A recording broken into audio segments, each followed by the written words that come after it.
और अब वक्त यूके प्राइम का है। उत्तराखंड के मुख्यमंत्री त्रिवेंद्र सिंह रावत ने घोषणा की है कि जिस कोविड अस्पताल में कोरोना वॉरियर्स खुद को संक्रमण से बचाते हुए कोविड-19 से संक्रमित लोगों का इलाज कर रहे हैं, उस अस्पताल को 50 लाख रुपए की प्रोत्साहन राशि दी जाएगी। इस मौके पर उन्होंने आगे ये भी कहा कि वैसे तो सभी अस्पतालों में कोरोना वॉरियर्स को मानकों के अनुरूप संक्रमण से बचने के लिए जरूरी उपकरण उपलब्ध कराए जा रहे हैं, फिर भी अस्पताल अपने यहाँ कार्यरत चिकित्सा कर्मियों और स्वास्थ्य कर्मियों की सुरक्षा सुनिश्चित करने के लिए और प्रेरित होंगे। या कोविड को लेकर के जिस तरह से हमारे तमाम विभाग अपनी भूमिका का निर्वहन कर रहे हैं और विशेषकर स्वास्थ्य विभाग, चाहे उसमें हमारी आशाएं हों, नर्सेज हों या डॉक्टर्स हों, हमने कल एक घोषणा की है। कोई भी कोविड हॉस्पिटल अगर उसमें हमारे जो कर्मचारी हैं या कोविड वॉरियर्स हैं, अगर वो संक्रमण से बचते हुए और संक्रमितों का इलाज कर रहे हैं, तो उस अस्पताल को प्रोत्साहन के लिए 50 लाख रुपया दिया जाएगा। ये उन वॉरियर्स के लिए है जो अपनी जान जोखिम में डाल करके और हजारों लोगों की जान बचाने का काम कर रहे हैं। देहरादून में स्वास्थ्य विभाग ने आज हेल्थ बुलेटिन जारी किया, जिसमें 51 मरीजों को कोरोना की पुष्टि हुई, जिसके बाद अब उत्तराखंड में कोरोना मरीजों की कुल संख्या 400 तक पहुंच गई है। इनमें कल ठीक हुए 6 मरीजों को मिलाकर अब तक 64 मरीजों को ठीक किया जा चुका है और राज्य में कुल 4 लोगों की कोरोना की वजह से जान जा चुकी है।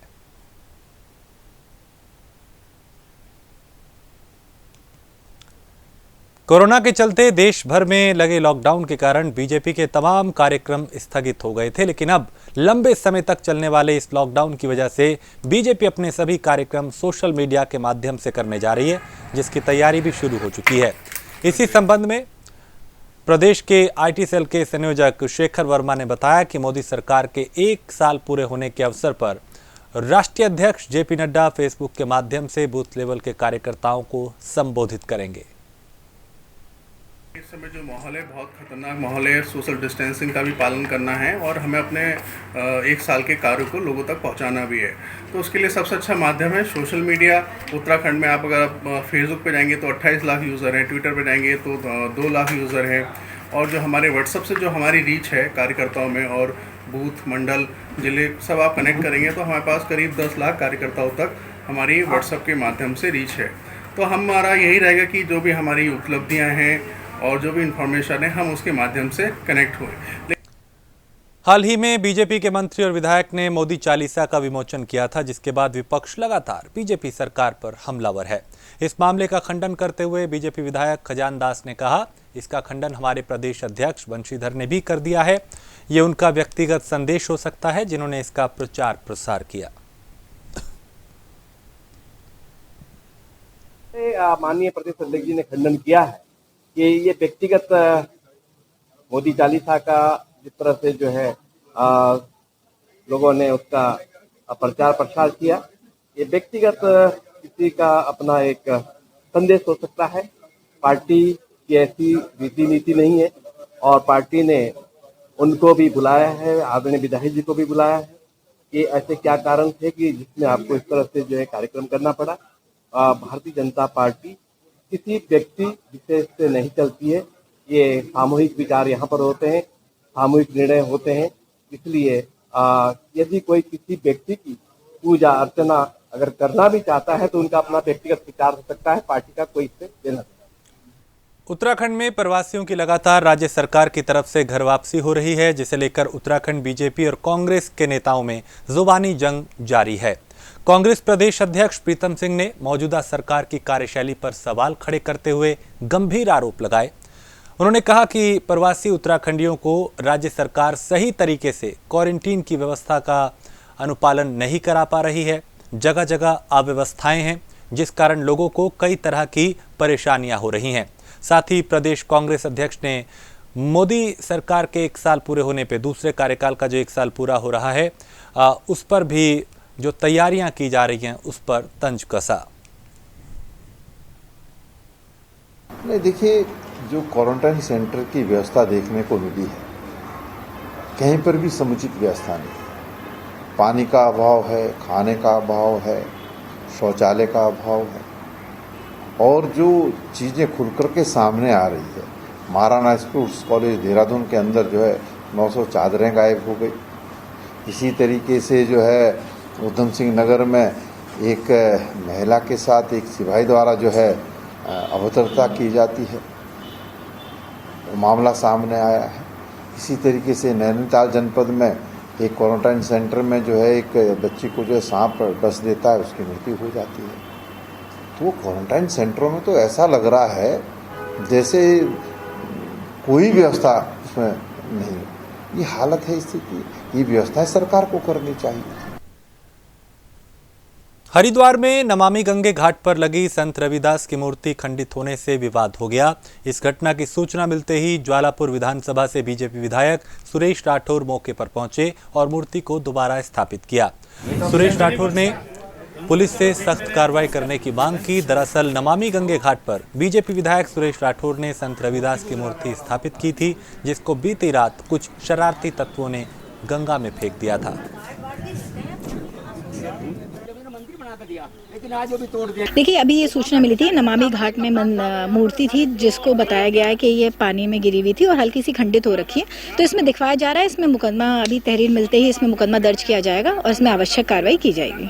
2, 3, 4, 5 तारीख में हमने यहाँ पर श्री गुरु रविदास जी का एक बहुत बड़ा श्री गुरु रविदास ज्ञान गंगा महायज्ञ के द्वारा इस मूर्ति की स्थापना की थी। इसमें देश विदेश के लोग आए थे, बहुत बड़ी कथाओं का आयोजन हुआ था और कुछ शरारती तत्वों ने हमारी श्री गुरु रविदास जी की प्रति जो देश रखते हैं, उन्होंने इस मूर्ति को गंगा जी में डाल दिया। मुझे सुबह चौकीदार के द्वारा पता चला, तो फिर इसको 3-4 लोग निकाल कर लेकर आए और पुलिस को भी मैंने, जिलाधिकारी को भी मैंने खबर किया कि हमारी भावना के साथ ठेस जिन लोगों ने पहुंचाई उनको किसी भी कीमत पर बख्शा नहीं जाना चाहिए। दिनेशपुर में वर्चुअल क्लास के माध्यम से प्रधानाचार्य प्रशिक्षण का शुभारंभ मंत्री अरविंद पांडे ने देहरादून स्थित स्टूडियो से किया। इस दौरान दिनेशपुर के चितरंजन राजकीय इंटर कॉलेज में शिक्षा मंत्री अरविंद पांडे ने प्रधानाचार्यों से वीडियो कॉन्फ्रेंसिंग के जरिए सीधी बात की।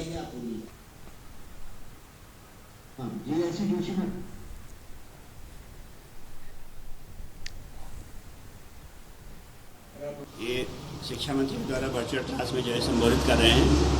देहरादून से राजीव नवोदय विद्यालय में एक प्रोग्राम है जिसमें कि सारे विद्यालय के प्रिंसिपल की ट्रेनिंग हुई आज 26 से लेकर 30 तक के लिए।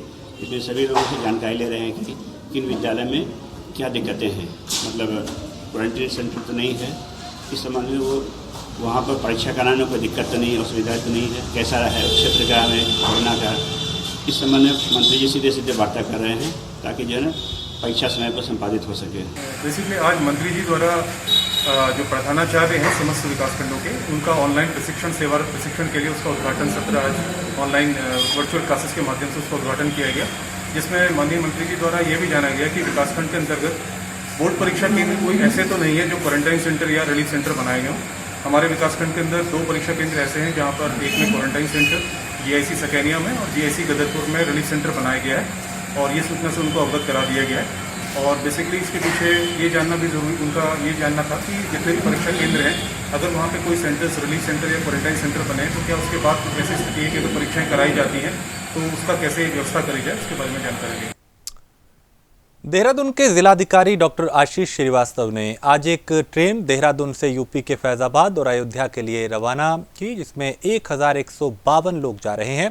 इसके अलावा दूसरी जगहों के लिए भी ट्रेन के माध्यम से जाने वाले यात्रियों को उनके गंतव्य तक भेजा जाएगा। और पिछले कई दिनों से इस तरह की कवायद जारी है, जहां पे जो दूसरे राज्यों के लोग यहां पे फंसे हैं उनको उनके गंतव्यों तक, उनके गांव, उनके शहरों तक पहुंचाया जा रहा है। और लगातार उत्तराखंड सरकार, प्रशासन जो है इस मुहिम में जुटा है। बसों के माध्यम से, ट्रेन के माध्यम से लोगों को उनके घरों तक पहुंचाया जा रहा है और आगे भी ये जो काम है वो अगले कई दिनों तक इसी तरीके से जारी रहेगा।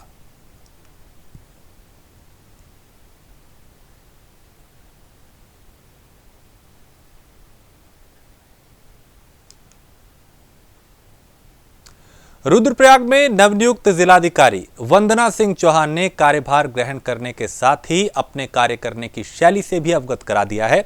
उन्होंने स्पष्ट किया कि आम जनता की सुनवाई हर हाल में संबंधित विभाग को हल करनी होगी। किसी भी दशा में जनता को जिलाधिकारी कार्यालय के जरूरी चक्कर ना काटने पड़े, यानी अगर बिना किसी काम के वो चक्कर काट रहे हैं या उनका काम नहीं हो रहा तब वो चक्कर काट रहे हैं, तो ऐसा नहीं होगा।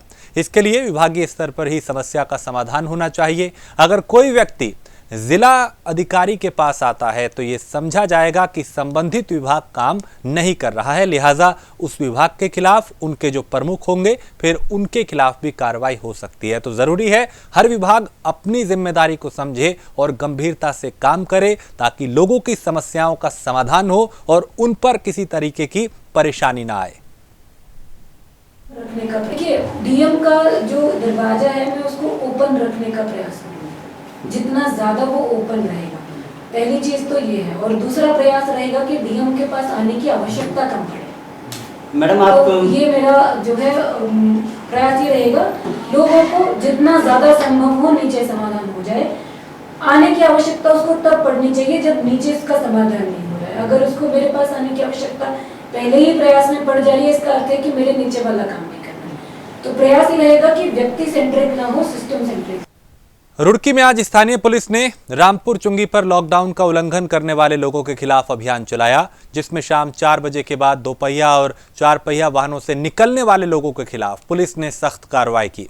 अस्पताल चौकी के जो इंचार्ज हैं सब इंस्पेक्टर नितेश शर्मा ने बताया कि लॉकडाउन के चलते जिसने भी उल्लंघन किया उनके खिलाफ कार्रवाई की जा रही है और आगे भी ये अभियान जारी रहेगा ताकि लोग लॉकडाउन का पालन कर सकें।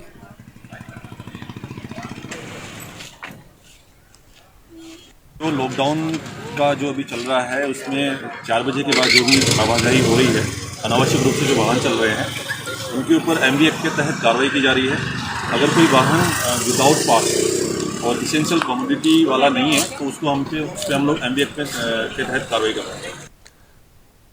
तो प्रदेश में लगातार बढ़ रहे हैं कोरोना मरीजों की जो संख्या है और स्वास्थ्य विभाग की चिंता इससे बढ़ गई है। वहीं बाहरी राज्यों से आ रहे प्रवासी मजदूरों को लेकर स्वास्थ्य महकमा लगातार बैठकें कर रहा है। देहरादून के सीएमओ BC रमोला ने गांधी अस्पताल पहुंचकर आला अधिकारियों के साथ बैठक की। इस बैठक में सीएमओ ने जिले भर के सभी अधिकारियों को सतर्क रहने के निर्देश दिए।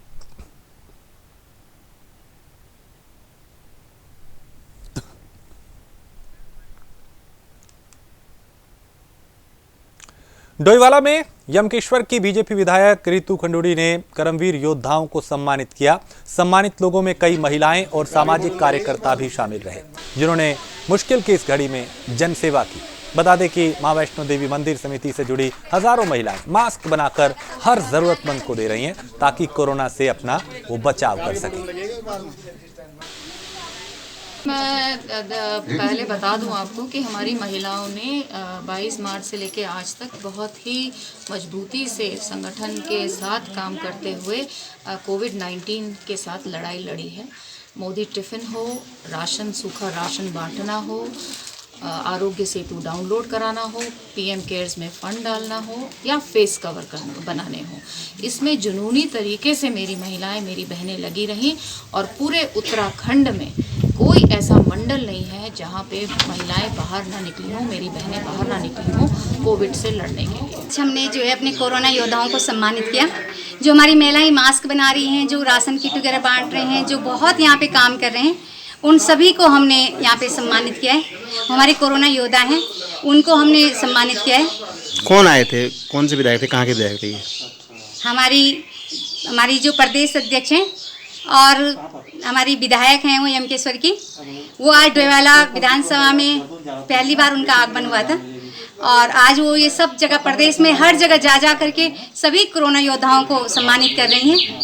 आज उन्होंने यहाँ पे आकर के उन्होंने सभी को सम्मानित किया।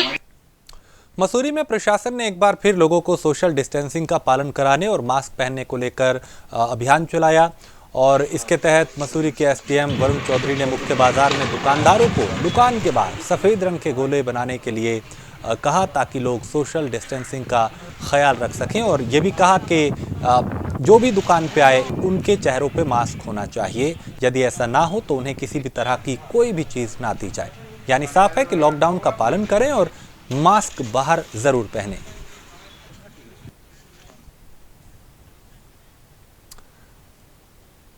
तो पूरे देश में लॉकडाउन है। उत्तराखंड की बात करें तो उत्तराखंड में पुलिस विभाग लॉकडाउन तोड़ने वालों पर लगातार कार्रवाई कर रहा है। आज महानिदेशक अशोक कुमार ने बताया कि जब से लॉकडाउन शुरू हुआ है तब से अब तक पूरे प्रदेश में 3,358 FIR दर्ज हो चुकी हैं और 2,60,00,000 रुपए का जुर्माना भी अब तक वसूला गया है।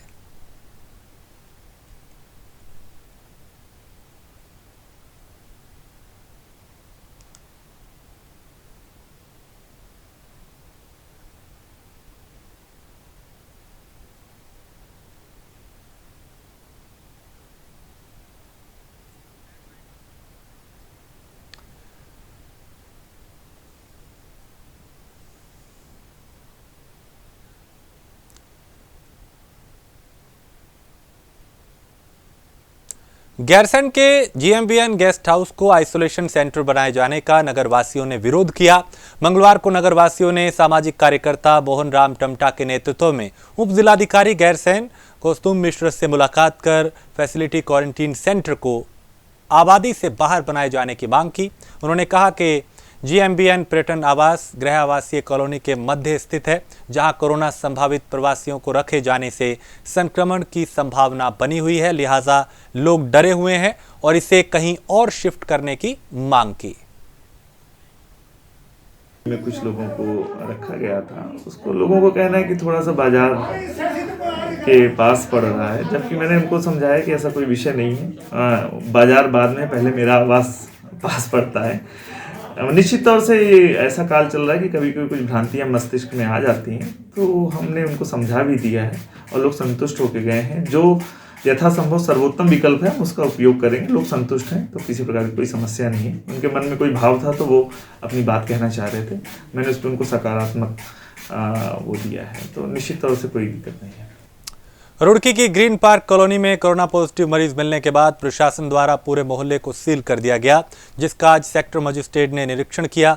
बता दें कि कल ग्रीन पार्क कॉलोनी में एक युवक की जांच रिपोर्ट आने के बाद युवक में कोरोना पॉजिटिव की पुष्टि हुई थी। ये युवक मुंबई से लौटा था और मुंबई में सैलून का एक काम करता था, सैलून चलाने का। लिहाजा अब पूरे इलाके को सील कर दिया गया। देखिए, हम लोग यहाँ पहुँचे, हमने यहाँ देख के जो अपनी यहाँ व्यवस्था है इनका निरीक्षण किया और इसमें वैसे तो सब कुछ यहाँ ठीक मिला है और हमारे यहाँ करंट में मौजूद पटवारी जी भी हैं और पुलिस प्रशासनिक के जो भी यहाँ ड्यूटी लगी हुई हैं वो लोग भी हैं यहाँ। तो हमने इन लोगों को बस यही व्यवस्था बनाने के लिए थोड़ा सा निर्देश दिया है कि जो भी मान लो कोई बीमार है उसको एम्बुलेंस से पहुँचवाए, तुरंत फ़ोन संपर्क करे, जो भी एक प्रोसेस है। और सुबह सब्जी वाला, दूध वाला, राशन वाला, गैस वाला ये कंटिन्यू बना रहे, जिससे कि ये जो भी 3-4 कॉलोनियाँ सील हुई हैं, गलियाँ सील हुई हैं इस कॉलोनी की, इनमें किसी भी प्रकार की किसी को कोई समस्या ना हो। और इसी के साथ इस बुलेटिन में इतना ही। देश प्रदेश की बाकी खबरों के लिए आप देखते रहिए प्राइम न्यूज़।